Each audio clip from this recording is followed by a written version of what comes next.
안녕하세요. 도레미 행복여행입니다. 오늘은 세계에서 두 번째로 작은 나라 모나코를 소개해 드리겠습니다. 오늘도 구독, 좋아요, 알림 설정 해주시면 감사하겠습니다. 니스에서 모나코까지는 차로 40분 걸리고 에즈 선인장 마을에서는 20분 걸립니다. 모나코는 프랑스 영토 내에 있으며 바티칸에 이어 세계에서 두 번째로 작은 나라예요. 인구도 33,000명 정도로 작고 땅이 워낙 작다 보니 인구 밀도는 세계 1위입니다. 모나코는 이탈리아 귀족 가문의 땅으로 BC 10세기경에 페니키아인이 식민지로 건설한 도시로 로마에 정복되었어요. 1191년 신성 로마 제국의 황제 하인리 6세가 모나코 영지를 이탈리아 제노바에 넘겨주었고 1297년부터 제노바의 귀족 프란체스코 그리말디가 영지로 받아 성체로를 쌓아 그리말디 가문의 영지가 된 것이 모나코의 시초예요. 길거리 붙어있는 사진에는 파란색 자켓의 현재 군주 알베르 2세가 보입니다. 빨간 자켓 입은 사람이 샤를린 대공비입니다. 해양박물관 가는 길이에요. 모나코 해양박물관 건물이에요. 90개 이상의 해양생물 탱크와 고래뼈 등이 전시된 해양 테마 박물관입니다. 모나코 국기는 빨간색과 하얀색의 두 가지 색깔로 모두 모나코 공의 가문인 그리말디 가문을 상징해요. 국기가 인도네시아 국기와 비슷해서 인도네시아의 국기를 바꿔달라고 요청했다가 거부당했대요. 이 공원은 세인트 마틴 공원입니다. 공원 안쪽으로 걸어 들어가면 그레이스 켈리 조각상이 있어요. 이 사진은 해양박물관 전시에 그레이스 켈리 대공비가 와서 설명을 듣는 사진이에요. 모나코의 고급 주택입니다. 모나코 하면 우아함의 대명사 그레이스 켈리가 생각이 납니다. 칸 영화제 초청으로 프랑스 간 그레이스는 프랑스 잡지사 편집장이 모나코 공을 배경으로 한 화보 촬영을 제안하여 레니에 3세의 공을 만났어요.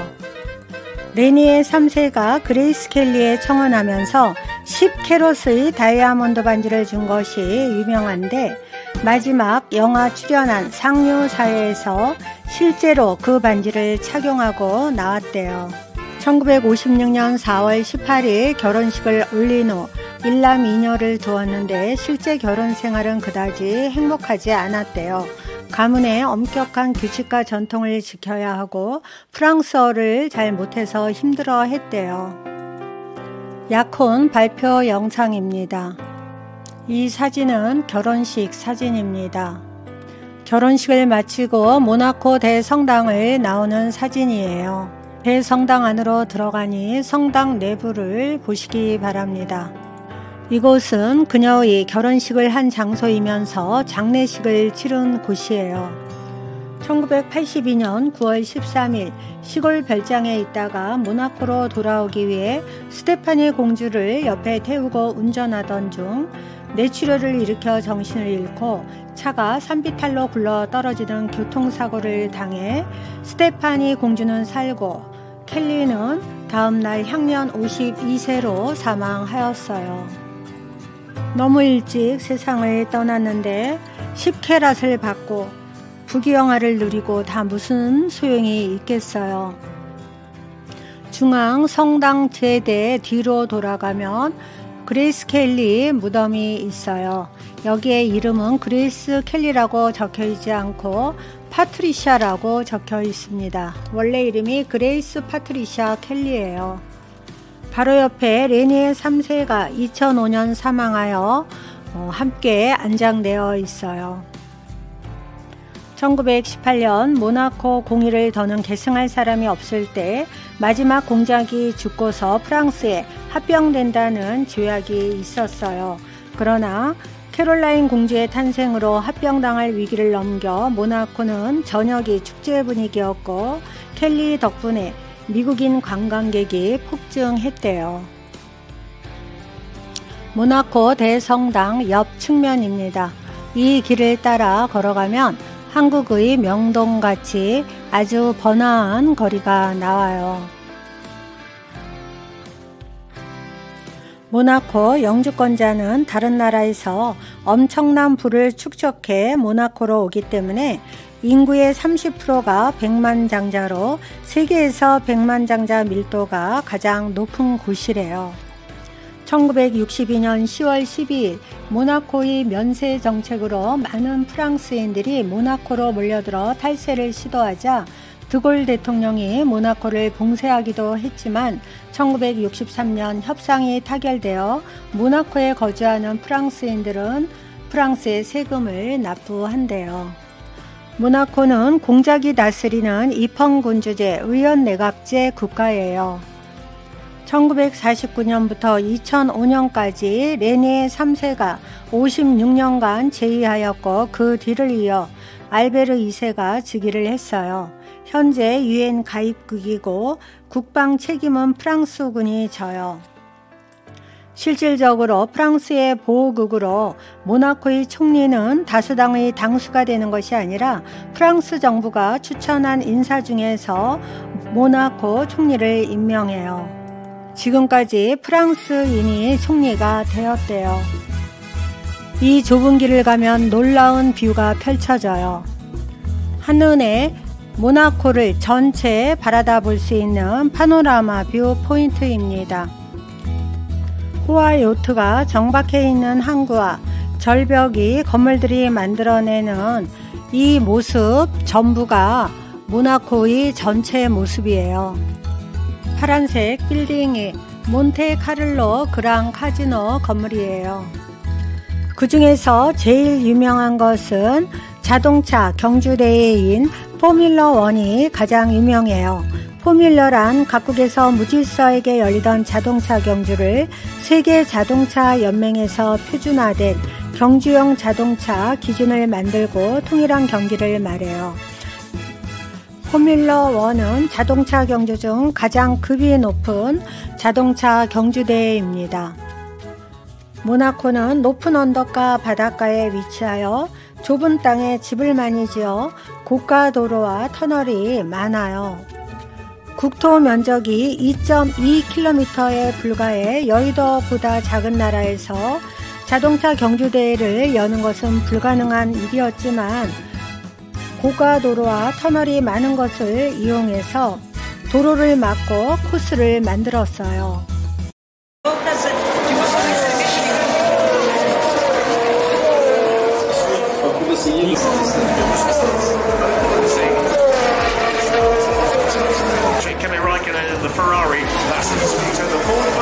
모나코는 1929년부터 그랑프리를 개최한 오래된 곳으로 올해는 2024년 5월 22일부터 5월 30일까지 개최가 돼요.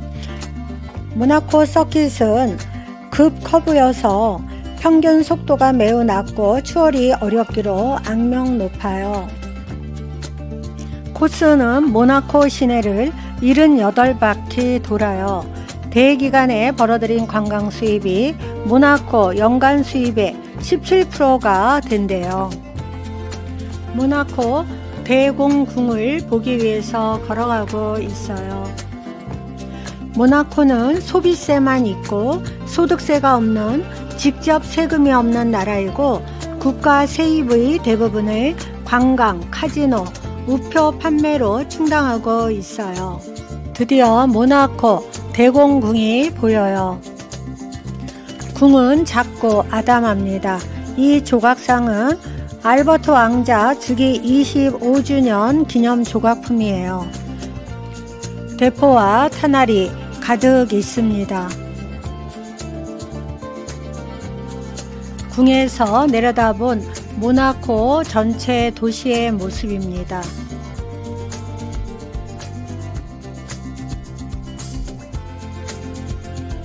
왕궁 앞에 있는 조각상은 프란치스코 그리말디로 수사 복장을 하고 역적의 천막에 들어가 역적을 무찌른 사람입니다. 왕궁 앞에서 근위병이 근무를 서고 있어요.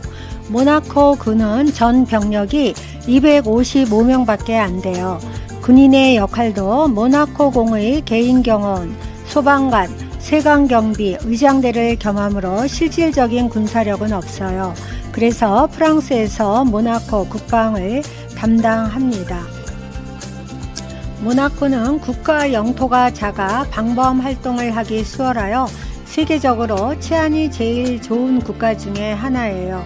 게다가 세계에서 제일 인구 대비 경찰이 많은 나라로 인구 70명당 경찰이 1명이에요.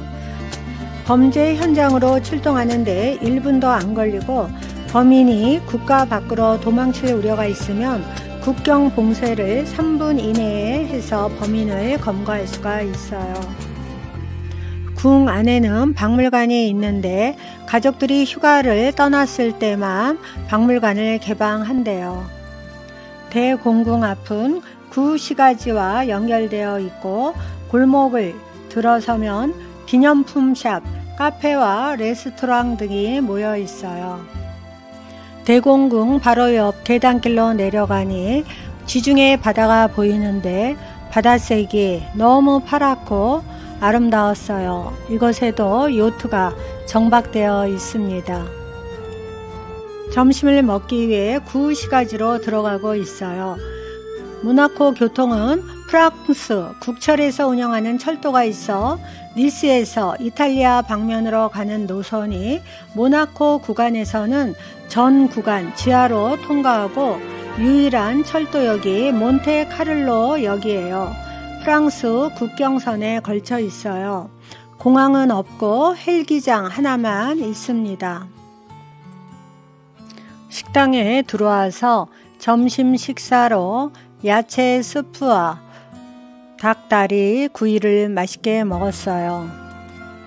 모나코에서 니스로 가는 유일한 길인 이 도로를 타고 다시 니스로 돌아갑니다. 이상으로 모나코 소개를 모두 마치겠습니다. 오늘도 저희 영상을 봐주셔서 진심으로 감사드립니다. 항상 건강하시고 행복한 나날 보내세요.